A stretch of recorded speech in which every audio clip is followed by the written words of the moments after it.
दोस्तों नमस्कार। स्वागत है हमारी श्रृंखला इंसान की बनाई दुनिया में। पिछले एपिसोड में हमने जाना कि खेती ने इंसानों की ज़िंदगी कैसे बदल दी, लेकिन आज हम जानेंगे कैसे छोटे छोटे गांव धीरे धीरे विशाल सभ्यताओं में बदल गए।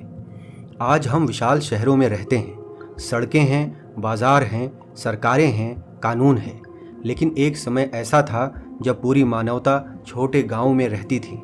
तो फिर सवाल है, आखिर इंसानों ने इतने बड़े शहर और सभ्यताएं कैसे बना ली? खेती शुरू होने के बाद इंसान पहली बार स्थायी रूप से बसने लगे। छोटे छोटे गांव बने, यहाँ लोग मिलकर खेती करते थे, फसल उगाते थे, भोजन जमा करते थे। धीरे धीरे गांव सिर्फ रहने की जगह नहीं रहे, वे समाज का केंद्र बनने लगे। जब भोजन बढ़ा तो जनसंख्या भी तेजी से बढ़ने लगी। अब समाज बड़ा हो रहा था और जैसे जैसे लोग बढ़े वैसे वैसे समस्याएं भी बढ़ीं। भोजन बांटना, सुरक्षा करना, विवाद सुलझाना, अब समाज को नई व्यवस्था की जरूरत थी। धीरे धीरे कुछ गांव इतने बड़े हो गए कि वे शहरों में बदलने लगे। यहीं से जन्म हुआ पहली सभ्यताओं का। Mesopotamia, Egypt, Indus valley civilisation, इन शहरों में हजारों लोग रहते थे। यहाँ सड़कें थी, बाजार थे, मंदिर थे और पहली बार मानव समाज बहुत जटिल बनने लगा। लेकिन एक सवाल है, ये सभ्यताएं अक्सर नदियों के किनारे ही क्यों बनी? क्योंकि नदियां देती थीं पानी, उपजाऊ मिट्टी और जीवन। लेकिन सिर्फ नदी होना काफ़ी नहीं था। इंसानों ने बनाए इरिगेशन सिस्टम्स, यानी पानी को खेतों तक पहुंचाने की व्यवस्था, और यही तकनीक सभ्यताओं की शक्ति बन गई। लेकिन शहरों को सिर्फ खेती से नहीं चलाया जा सकता था, उन्हें चाहिए था व्यापार। और यहीं से शुरू हुए ट्रेड रूट्स। दूर दूर के लोग सामान खरीदने और बेचने लगे। कहीं से मसाले आते थे, कहीं से धातुएं, कहीं से कपड़े। धीरे धीरे सभ्यताएं एक दूसरे से जुड़ने लगी। लेकिन जैसे जैसे समाज जटिल हुआ वैसे वैसे जानकारी को सुरक्षित रखना जरूरी हो गया। किसके पास कितना अनाज है, किसने टैक्स दिया, कौन व्यापार कर रहा है। और यहीं से जन्म हुआ राइटिंग सिस्टम्स का, लिखने की कला। यानी मानव ज्ञान अब सिर्फ याददाश्त पर निर्भर नहीं रहा। लेकिन बड़े समाज को चलाने के लिए संसाधनों की जरूरत थी। इसलिए शुरू हुई टैक्सेशन, कर व्यवस्था।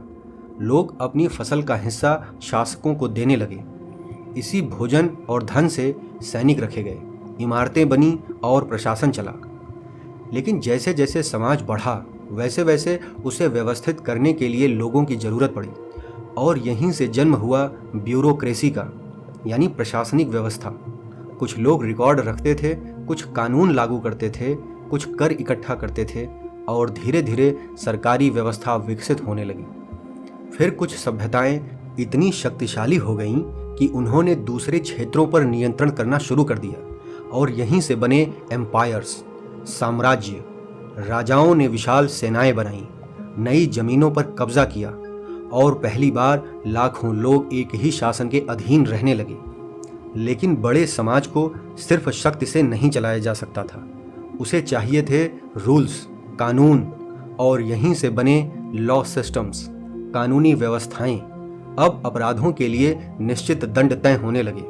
धीरे धीरे इंसानों ने समझा, अगर समाज को स्थिर रखना है तो सभी के लिए नियम होने चाहिए। सोचिए, छोटे छोटे गांवों से शुरू हुई कहानी आज विशाल शहरों तक पहुंच चुकी है।